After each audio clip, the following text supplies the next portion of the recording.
우리 오늘은 이제 드디어 사도행전이 마무리가 되는 시간입니다.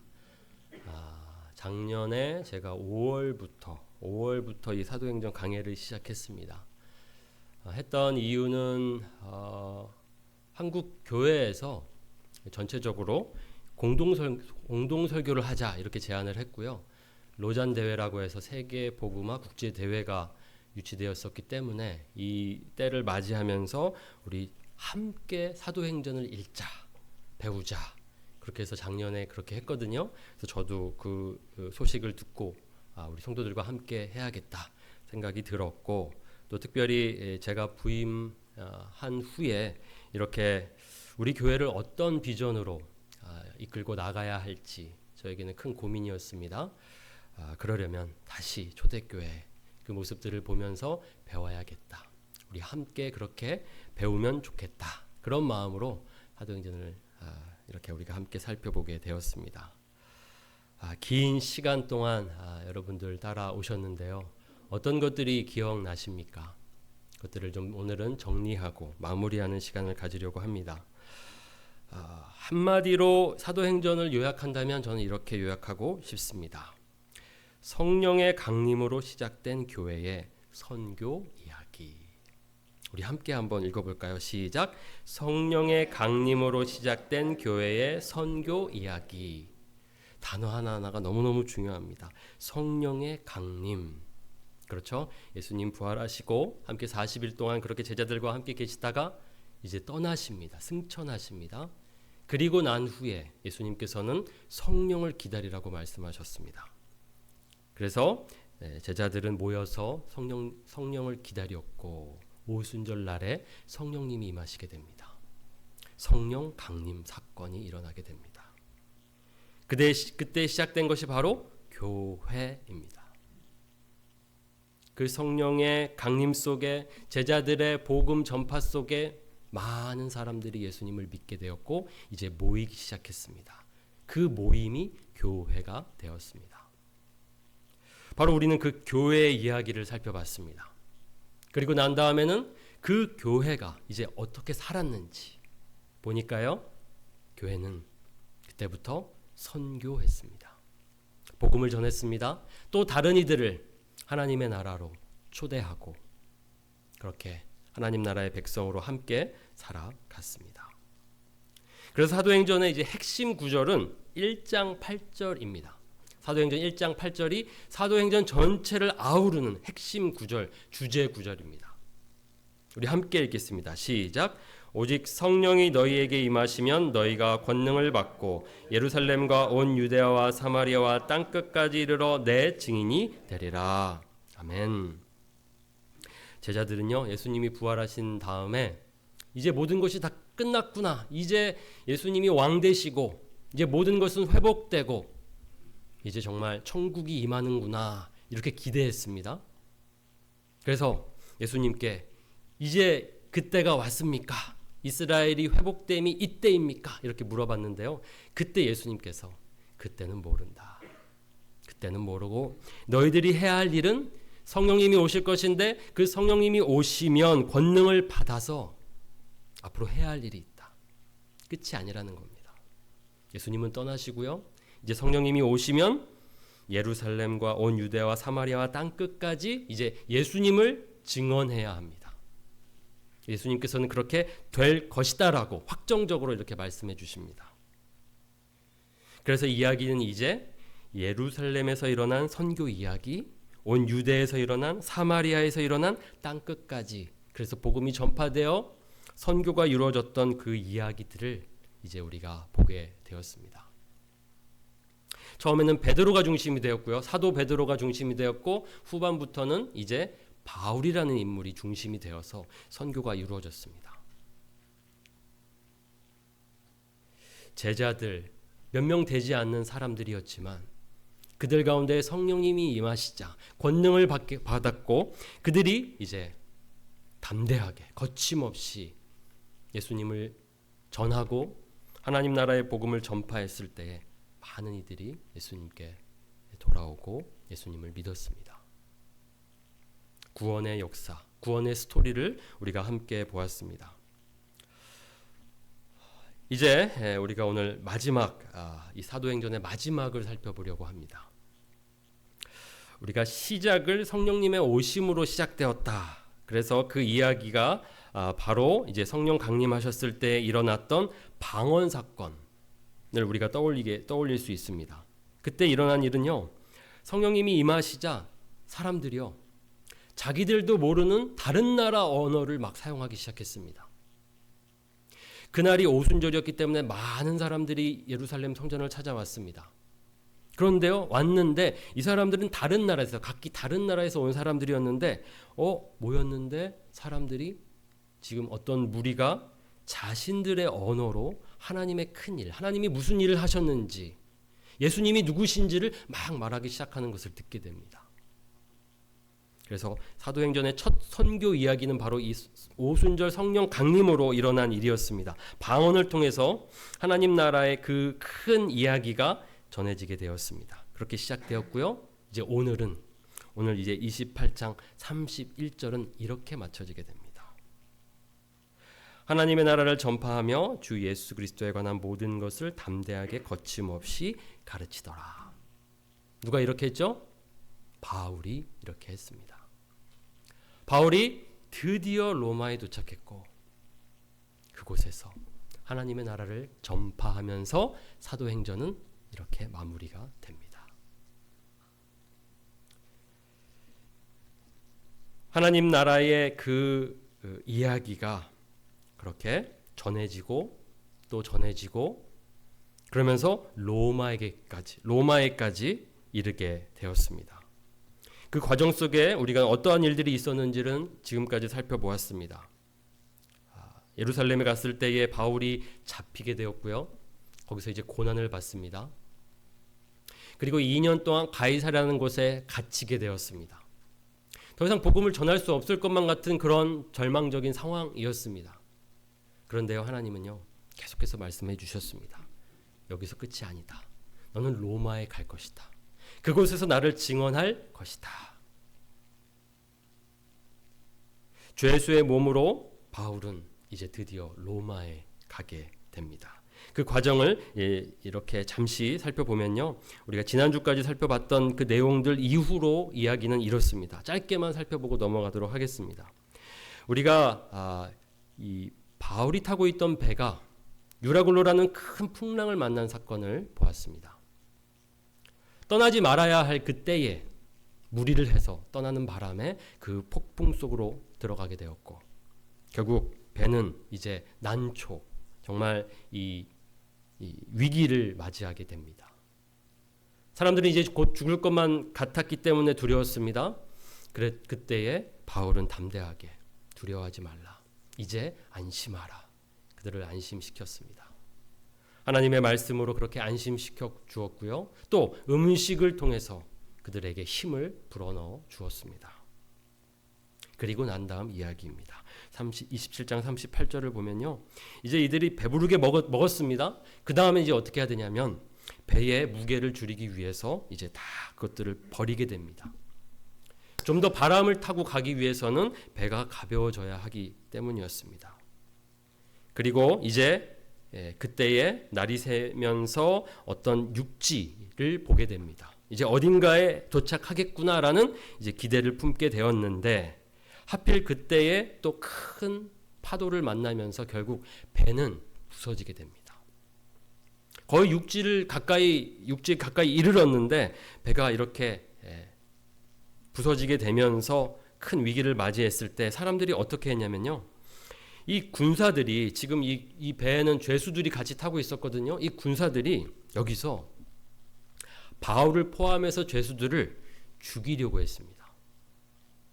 왜냐하면 지금 이제 헤엄쳐서 저 육지까지 가야 할 텐데 저기까지 가게 되면 다 도망칠 것만 같았기 때문입니다.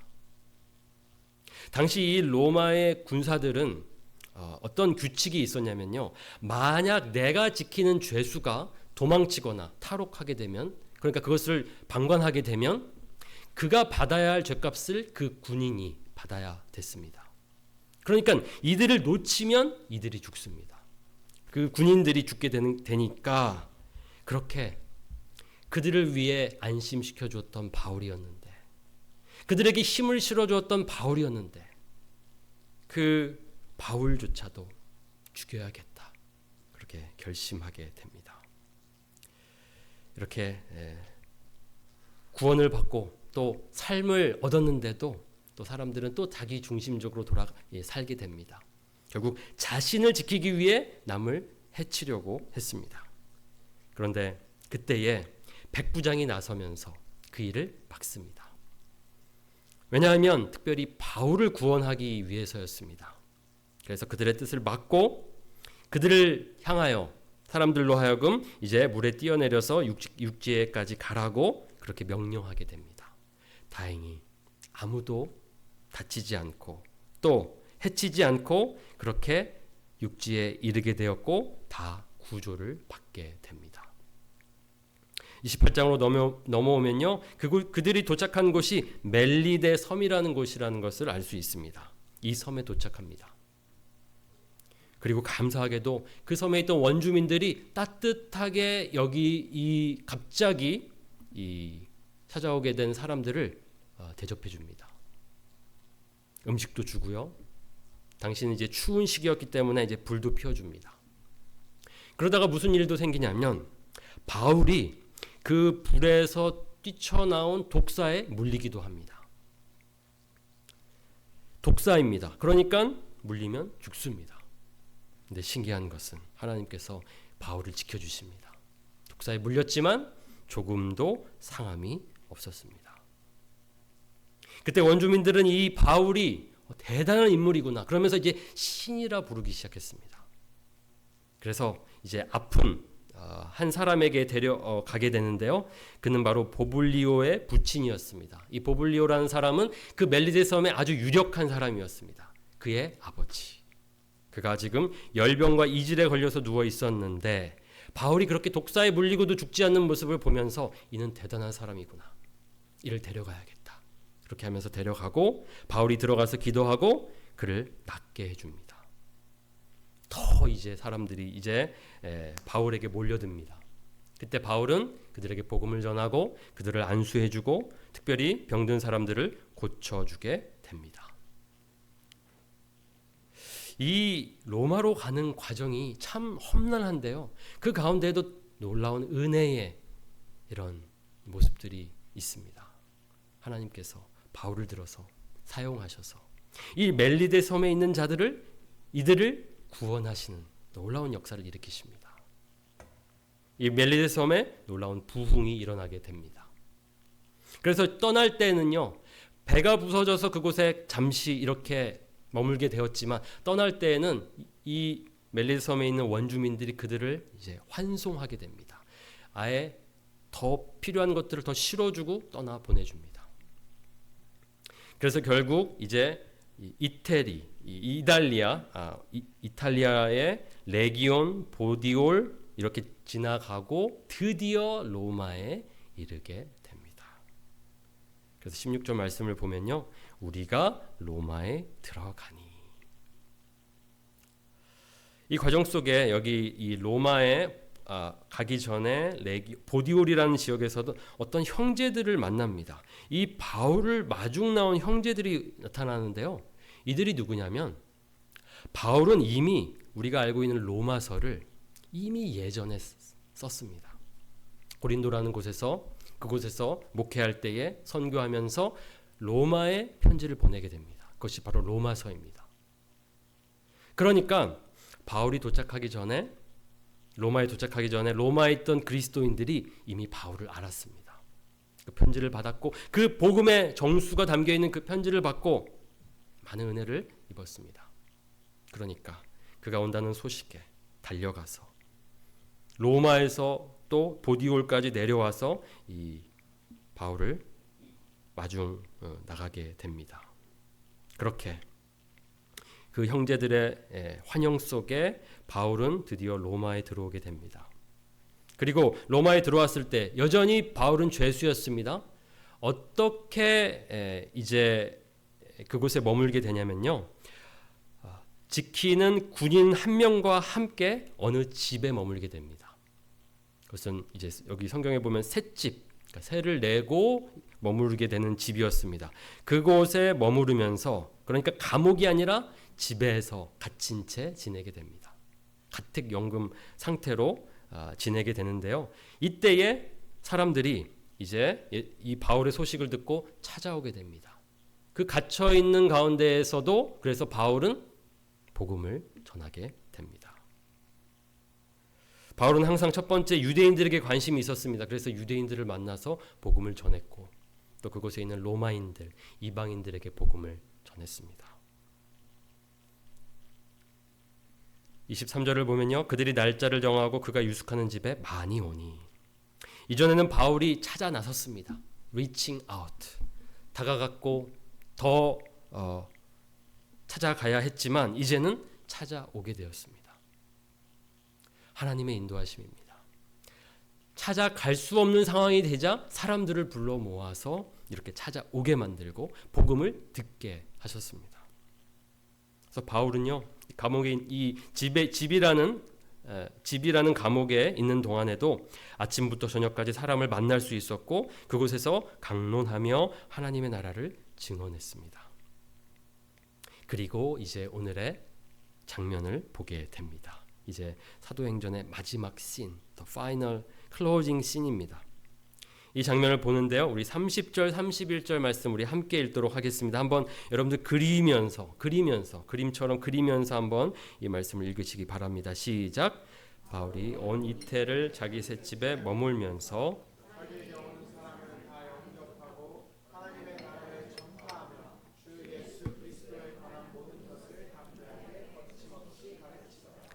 아멘. 이태라는 것은 2년이라는 뜻입니다. 순 우리말이죠. 이태. 2년 동안 그 셋집에 머물면서 자기에게 오는 사람을 다 영접하고 하나님의 나라를 전파하며 주 예수 그리스도에 관한 모든 것을 담대하게 거침없이 가르치더라. 하나님께서 바울에게 하셨던 그 말씀 기억하십니까? 내가 예루살렘에서 나를 증언할 것이고 로마에서도 나를 증언할 것이다. 그 약속이 드디어 이루어지게 되었습니다. 하나님은 약속을 지키시는 분이십니다. 그 약속을 이루시는 분이십니다. 바울은 어떻게 로마에 가서 자신이 증언하게 될 줄 몰랐습니다. 그 방법은요, 하나님이 정하십니다. 어떻게 그가 죄수의 몸으로 거기에 가게 될 줄 알았겠습니까? 몰랐습니다. 그런데요, 오히려 이렇게 죄수의 몸으로 간 것이 더 유익했습니다. 보호를 받기도 했고요. 또 이렇게 또 보호를 받으면서 안전한 곳에서 지내게 되었습니다. 혼자서 갔다면 이렇게 지낼 수 없었을 것입니다. 또 살 곳을 찾아야 했고 또 그곳에서 천막을 또 지으며 또 자신의 생계를 유지해야 했을 것입니다. 그러나 하나님이 다 마련해 주셔서 아이러니하게도 죄수의 몸으로 안전하게 로마에 도착하게 되었습니다. 하나님이 우리를 이끄시는 방법이 이렇게 놀랍습니다. 우리는 전혀 상상치도 않았던 방법으로, 예상치도 않았던 방법으로 우리를 인도하십니다. 그래서 우리는 늘 그 하나님의 인도하심을 그저 따라가면 됩니다. 어디로 갈지, 어떻게 인도하실지 지금은 모르지만 신실하신 하나님께서 나를 끝까지 지켜주시고 나에게 맡기신 그 사명 잘 감당할 수 있도록 인도하실 것이다. 이 믿음 가지고 살아가는 것입니다. 이렇게 사도행전은 마무리가 됩니다. Fade away. 그리고 끝이 납니다. 뭔가 이 장면은 멋있기도 하면서 조금 허전하기도 합니다. 왜냐하면 바울이 황제 앞에서 재판받겠다고 했거든요. 가이사 황제를 만나는 장면까지는 보고 싶었는데 뭔가 여기서 그냥 뚝 끊기는 느낌이 듭니다. 뭔가 이렇게 결말이 이렇게 깔끔하게, 아니 바울이 죽는 그날까지도 기록되었으면 어땠을까? 우린 너무 궁금한데 그런 마음이 듭니다.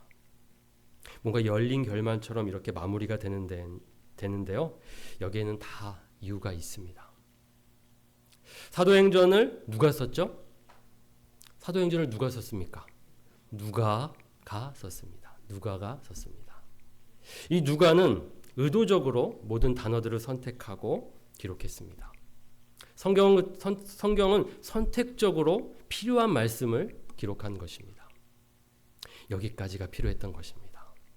그 다음은, 바울의 그 다음 삶은 우리가 몰라도 됩니다.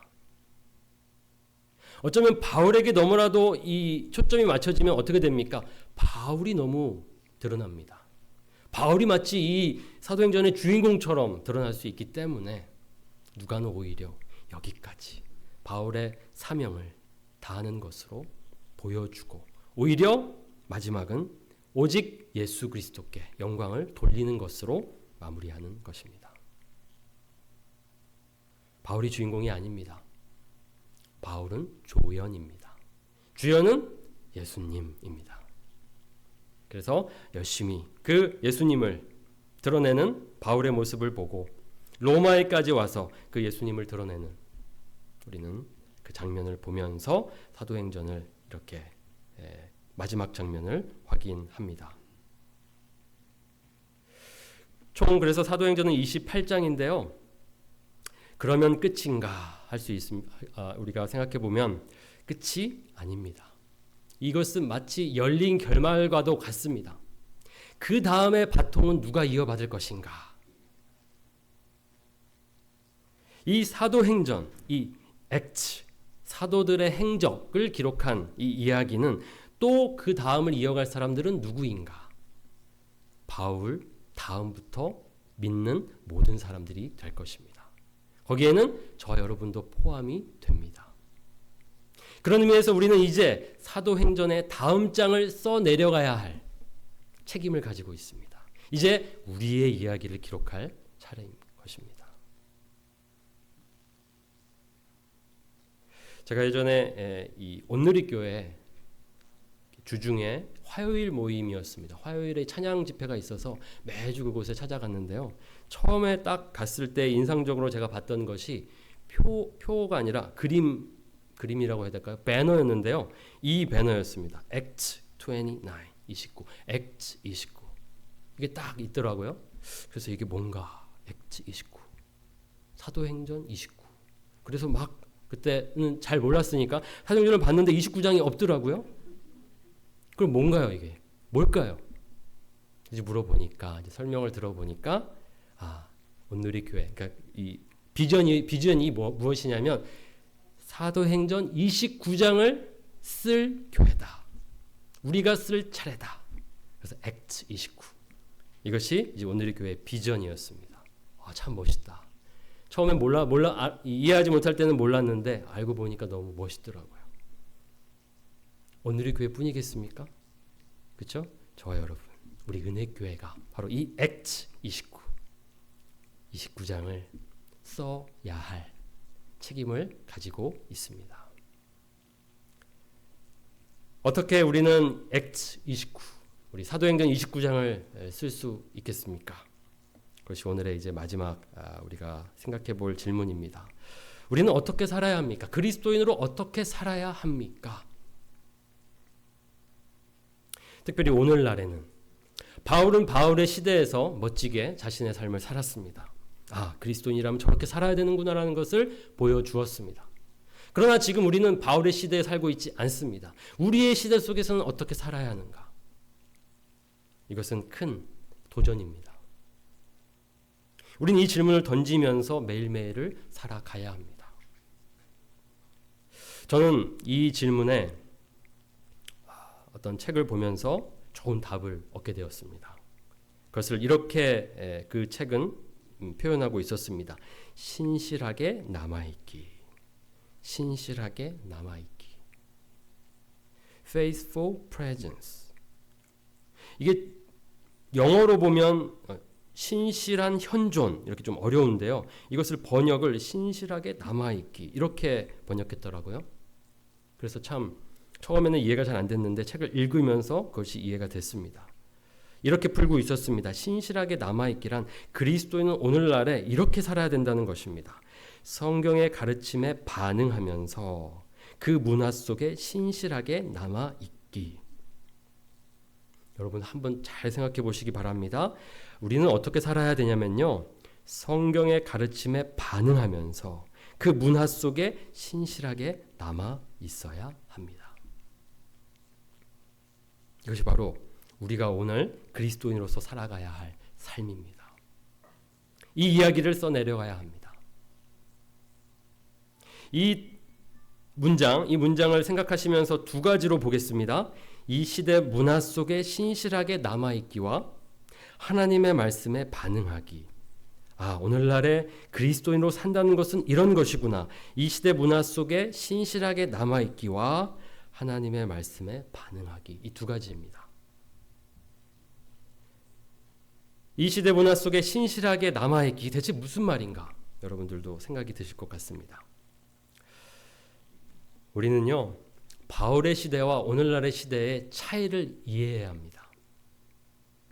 바울의 시대와 오늘날의 시대는 다릅니다. 그때와 똑같이 살 수 없습니다.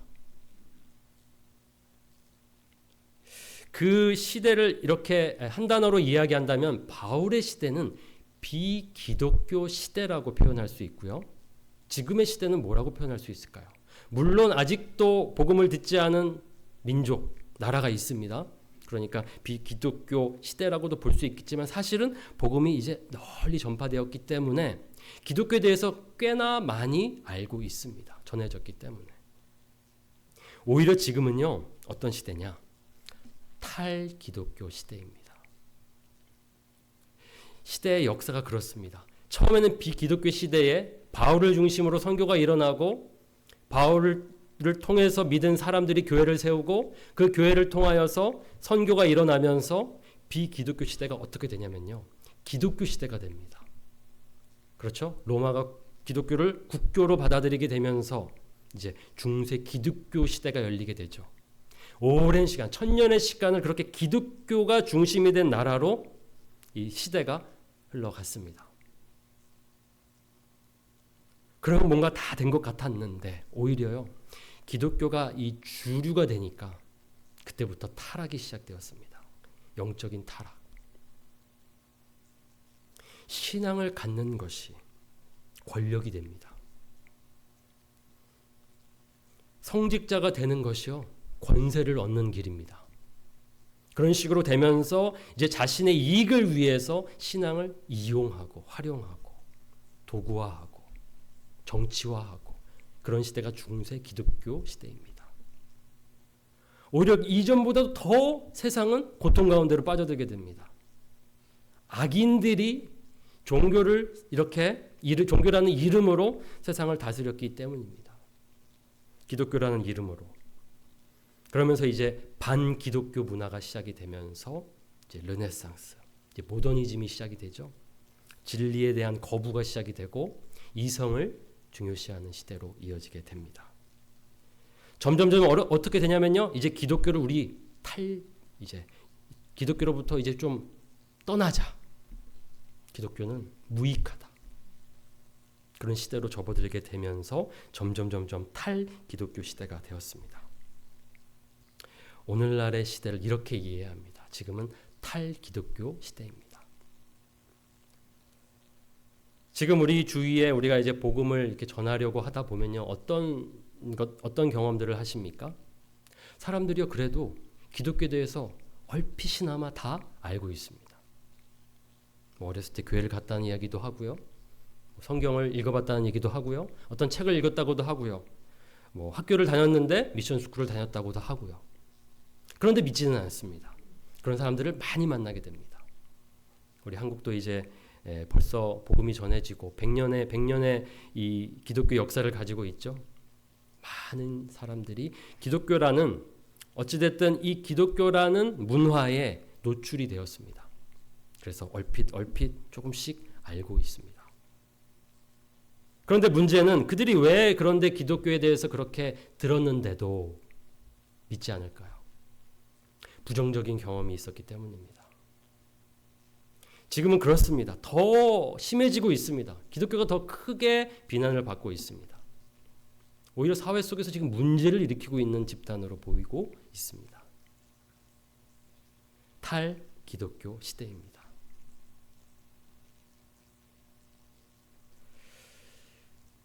제가 본 책은 이 팀 켈러의 이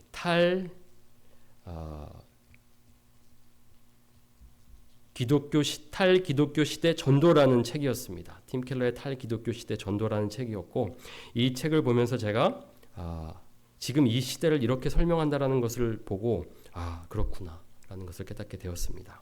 제가 한번 그 구절 하나를 읽도록 하겠습니다. 오늘날의 교회를 살펴보자면 이전 시대에는 결코 발생하지 않았던 문제를 다루어야 하는 어려움에 처해 있다. 바로 기독교 신앙의 점점 더 적대감을 드러내는 문화를 다루어야 하는 어려움이다. 여기서 말하는 문화란 단지 비기독교 문화가 아니라 탈기독교 문화를 의미한다. 기독교에 대해서 매우 적대적입니다. 공격합니다. 그래서 이렇게 또 조롱하기도 합니다. 그런 시대 상황 속에서 우리가 살고 있습니다. 이 상황 속에서 복음을 전한다는 것이 그러니까 어려운 것이죠. 복음을 알지 못하는 곳에 복음을 전하는 것도 어렵습니다. 그러나요, 이렇게 부정적으로 기독교를 인식하고 있는 시대 속에서 상황 속에서 복음을 전한다는 것도 만만치는 않습니다.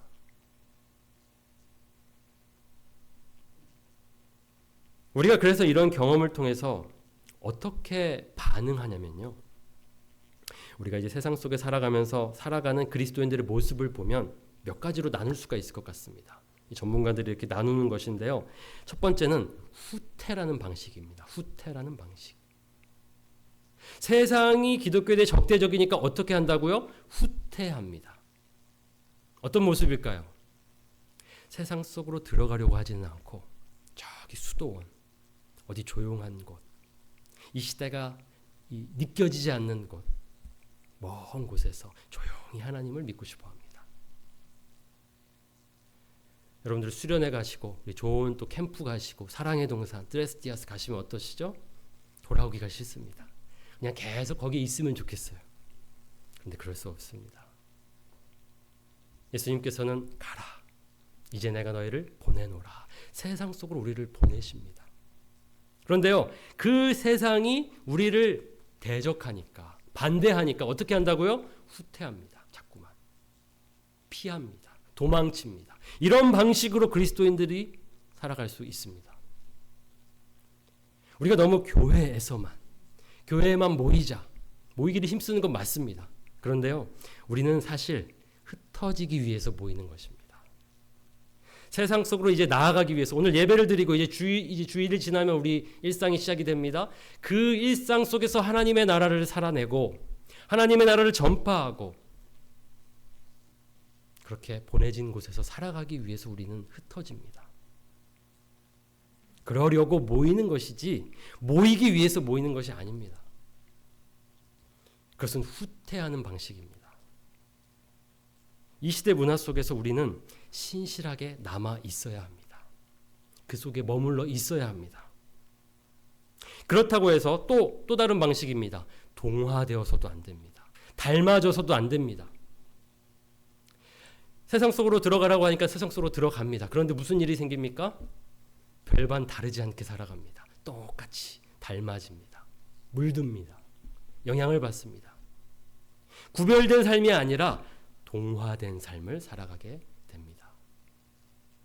이런 모습으로 또 그리스도인들이 살아갈 수 있습니다. 그것도 아니죠. 이 세대를 본받지 말고, 분명히 우리는 이 세상 속에서 살아야 하지만, 이 세상 안에서 살아야 하지만 이 세상의 방식을 따라서는 안 됩니다. 동화되어서는 안 됩니다. 구별되어야 합니다.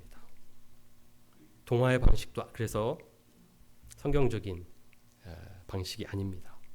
그렇다고 해서 우리가 또 예전에 많이 했던 것인데요. 이제 중세 기독교 시대가 기독교가 지배했던 시대였기 때문에 자꾸만 다시 우리는 또 그런 방식으로 세상 속에서 신앙을 이제 전파하려고 합니다. 지배의 방식. 광장에 나가서 외치고 요란하게 복음을 전하려고 합니다. 그럴듯합니다. 때로는 그런 것이 좀 필요해 보이기도 합니다. 그런데요, 탈기독교 시대 속에서는 이러한 것이 오히려 거부감을 들고 반감을 일으킵니다.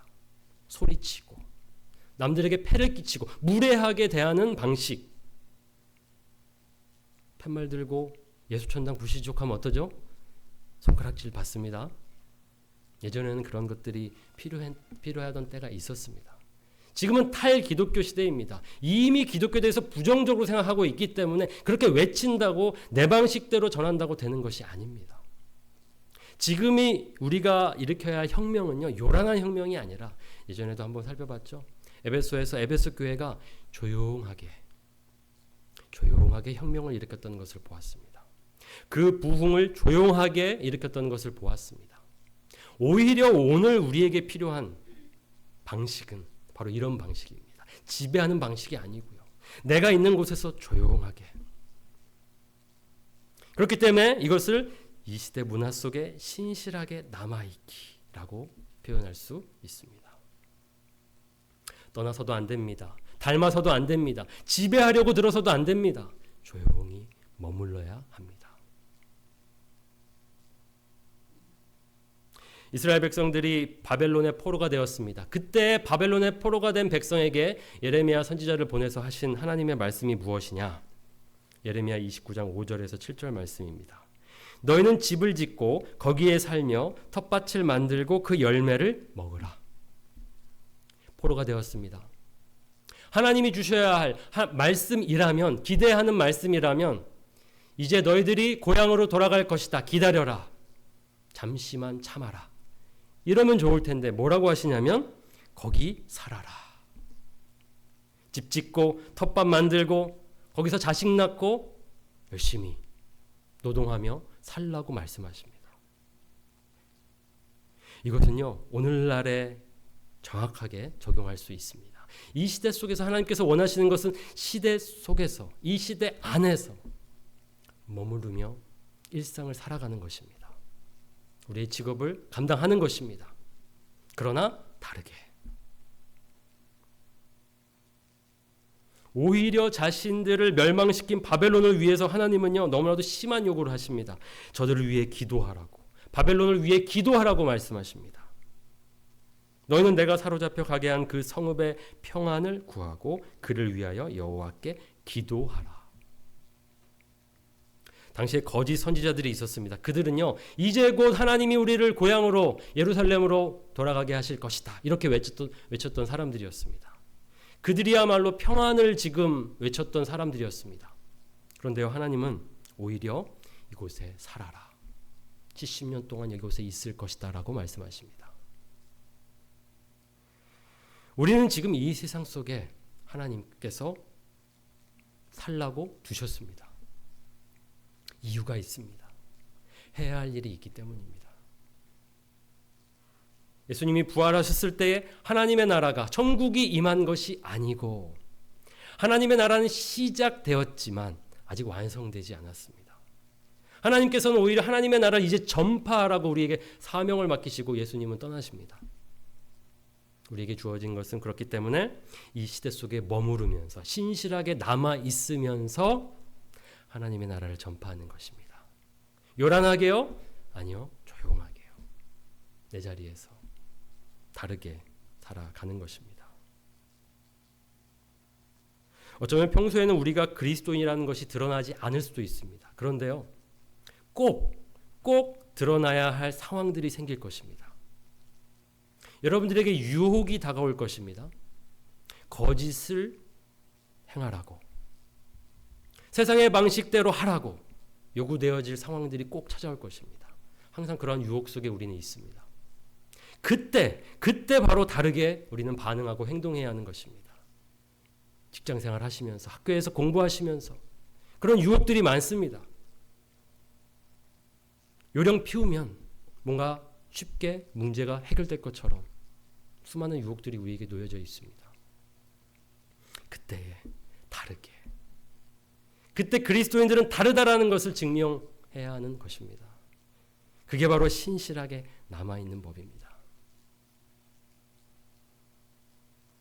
후퇴하지 마십시오. 닮아가지 마십시오. 지배하려고 들지 마십시오. 조용히 하나님이 보내신 곳에서 그 시대에, 그 상황에 머무시기 바랍니다. 그리고 머무시면서 어떻게 하시냐면 하나님의 말씀에 반응하시면 됩니다. 반응이라는 것이 매우 중요합니다. 하나님 우리에게 말씀하시면 우리는 반응이 필요합니다. 들었는데 아무런 반응을 보이지 않는다. 그것은 말씀을 들은 것이 아닙니다. 우리는 들은 것으로 만족할 때가 많습니다. 오늘 하나님 말씀 들었다. 아니요. 듣는 것은 목적이 있습니다. 반응을 위한 들음입니다. 어떻게 살라고 말씀하시면 거기에 내가 결단하고 반응해야 하는 것이죠. 이 시대 속에서 신실하게 남아 있으려면요, 하나님의 말씀을 배우셔야 합니다. 그 말씀 모르시면 어떻게 할 줄, 어떻게 반응해야 될 줄 모르고 닮아가기가 쉽습니다. 머무르는 것으로는 충분하지 않습니다. 그곳에서 하나님의 말씀으로 반응하면서 머무르는 것이 중요합니다. 바울은 이런 면에서 참 우리에게 모범이 됩니다. 바울은 어느 곳이나 보내신 곳에서, 그것이 감옥이든 배 위에든 폭풍을 만나는 중에든, 그렇게 난파된 상황 속에서 어떤 섬에 머무르든, 그 모든 상황 속에서 가난에 처할 때도 또 풍부에 처할 때도 모든 상황 속에서 그는 한결같이 하나님의 말씀에 반응했습니다. 그에게 맡기신 사명을 감당했습니다. 그곳에 로마에 머무른 2년 동안 그는 부지런히 가만히 있지 않았고요. 찾아오는 모든 이들을 영접하고 하나님의 나라를 전파하면서 주 예수 그리스도에 관한 모든 것을 담대하게 거침없이 가르쳤습니다. 부르심에 순종했습니다. 여기 하나님의 나라를 전파했다, 이 말씀은요, 이 바울이 전했던 메시지의 핵심입니다. 하나님의 나라. 이것은 예수님이 말씀하셨던 메시지의 핵심과도 같습니다. 예수님도 공생애를 시작하면서 하신 말씀이 하나님의 나라가 가까이 왔도다 하면서 하나님의 나라 메시지를, 복음을 전파하셨습니다. 많은 치유와 기적을 통해서 하나님의 나라가 어떤 나라인지를 보여주셨죠. 병든 자가 없는 나라, 눈물이 없는 나라, 그런 것을 기적을 통해서 보여주셨습니다. 그리고 죽음과 부활을 통해서 우리에게 죽음도 우리를 사로잡을 수 없음을, 죽음을 이길 수 있음을 우리에게 보여주셨습니다. 죽음이 없는 나라를 보여주셨습니다. 그 하나님의 나라를 바울은 들었고 배웠고 알았고 그것을 전파했습니다. 하나님 나라의 백성들은 하나님의 나라를 알아야 합니다. 이제 내가 예수님을 믿었으니 다 되었다. 구원받았으니 끝났다. 이제 마음대로 살아도 나는 천국 가겠구나. 그러라고 구원하신 게 아닙니다. 이제 제대로 살라고 우리를 이제 시작점에 두신 것입니다. 그래서 우리는 하나님의 나라를 배워야 합니다. 예수님에 대해서 더 알아야 합니다. 그 지식을 배워야 하는 것입니다. 우리가 하나님의 말씀에 반응하면서 신실하게 이 시대 속에서 남아 있으려면, 그렇기 때문에 우리는 이 말씀을 가지고 있어야 합니다. 만약에 우리가 이 말씀을 제대로 모르면요, 어떻게 되냐면 우리는 이 시대의 말씀, 이 시대의 이야기를 따라갈 수밖에 없습니다. 그것을 제가 이 시대의 큰 이야기라고 이렇게 표현하겠습니다. 이 시대의 큰 이야기가 있습니다. 그것을 세속 내러티브라고 할 수 있겠습니다. 여러분들이 지금 계속해서 세상 속에서 듣고 계신 이야기들입니다. 신은 없다. 절대 진리라는 것은 없다. 내가 진리다. 이게 지금 이 시대를, 지금 이 시대 속에 흘러가고 있는 사조입니다. 생각입니다. 포스트 모더니즘 시대인 것이죠. 다 내가 답이라고 이야기합니다. 내 성이라는 것이 내가 정하면 되는 것입니다. 내가 답이니까요. 그렇죠? 따로 진리라는 것이, 절대 진리라는 것이 없습니다. 다 상대적일 뿐입니다. 너도 답이고 나도 답이다. 나는 내 답대로 살 테니 나에 대해서 뭐라고 하지 말라고 합니다. 그러면서 인생이라는 것은 그저 한 번 주어진 것이니 욜로, 그저 열심히 즐기면서 만족하며 추구하며 살라고 부추깁니다. 이것이 이 시대의 큰 이야기입니다. 그 이야기 속에 우리가 지금 살아가고 있고요. 듣고 있습니다. 그러니까 어떻게 됩니까? 그냥 쉽게 휩쓸려 갑니다. 그게 인생인 것이라고 생각하고. 아니요. 우리는 그 이야기에 반응해서는 안 됩니다. 우리는 시대에 머물러 있더라도 다르게 살아야 합니다. 그러려면 하나님의 큰 이야기를 알아야 합니다. 세상으로부터 말씀 듣지 마시고 하나님으로부터 말씀 들으시기 바랍니다. 기독 내러티브. 이야기가 중요합니다. 결국 우리는 어떤 이야기를 가지고 살고 있습니다. 따라가고 있습니다. 제가 그래서 성경 공부를 이렇게 하면서 제목을 붙인 게 이 The Big Story입니다. 하나님의 큰 이야기. 성경 공부 광고하고 있는 것입니다. 이걸 여러분들 아셔야 합니다. 이걸 제가 여러분들에게 알려드린다고 제가 뭐 얻을 게 있겠습니까? 아셔야. 이 시대 문화 속에서 하나님의 말씀에 반응하면서 신실하게 살 수 있기 때문에 아셔야 합니다. 제가 당황스러운 때가 너무나도 많습니다. 이렇게 어떤 사람을 만났을 때에 이렇게 교회를 다닌 적이 있는지 물어보게 됩니다. 이제 그 어떤 상황들을 제가 이해하려면 또 그런 것들을 묻게 되죠. 그러다 보면요. 어쨌든 다 어떤 기독교 환경, 친구, 뭐 어떤 문화에 조금씩 이렇게 다 경험이 있습니다. 근데 제가 놀라운 것은 그런 사람들이 기독교에 대해서 꽤나 잘 아는 것처럼 이야기할 때가 매우 당황스럽습니다. 1년에 한 번 부활절, 크리스마스 때 교회 간다고 기독교를 알 수 있을까요? 단순하게 기독교를 소개받고 알 수 있습니다. 그런데 그게 다가 아니잖아요. 하나님의 큰 이야기, 이건요, 열심히 공부해야 됩니다. 저도 모르고 살았습니다. 그게 이런 게 있다는 것을 알지도 못한 채 그냥 교회 열심히 다니는 게 신앙생활인 줄 알았습니다. 그럼 어떡합니까? 세상 속에 들어가면 똑같이 사는데요. 이 하나님의 큰 이야기를 알지 못하고 살아가니까 시대의 이야기를 그냥 따라가게 되는 것입니다. 구별되지 않은 채 동화되어 살아가는 것이죠. 하나님이 성경을 주신 목적입니다. 이 하나님의 큰 이야기를 들으라는 것입니다. 그리고 현재를 살라는 것입니다. 왜 여기에 우리가 있는지, 왜 하나님이 나를 여기에 두셨는지 이해하시고 살아가라는 의미에서 성경을 우리에게 주셨습니다. 배우신 분들은 좀 느끼셨을 것 같습니다. 그런 또 이런 또 피드백들을 제가 들으면서 참 감사합니다. 조금 이해한 것 같다고. 그렇죠? 조금입니다. 조금. 저도 마찬가지고요. 저도 지금도 공부하고 있습니다. 더 알아야 합니다. 하나님의 큰 이야기 속에서 내가 어떻게 살아야 하는지, 내 역할은 무엇인지, 오늘 무엇을 해야 하는지, 누구를 만나야 하는지, 이 모든 것들이 다 이 이야기 속에서 나오는 것입니다. 말씀을 알아야 반응하죠. 그렇죠? 말씀을 배우셔야 합니다. 또 오픈할 것입니다. 하나님의 큰 이야기, 더 빅스토리 여러분들 많이 참여하시고 다 들으시기 바랍니다. 끝까지 한 명도 빠짐없이 다 들을 때까지 계속 이렇게 여러분들 초대할 것입니다. 들으시고 충분치 않습니다. 더 배우시고 더 계속 쌓아가시면서 세상 속에 나아가셔서 그 말씀에 반응하시면서 신실하게 남아 계시길 바랍니다.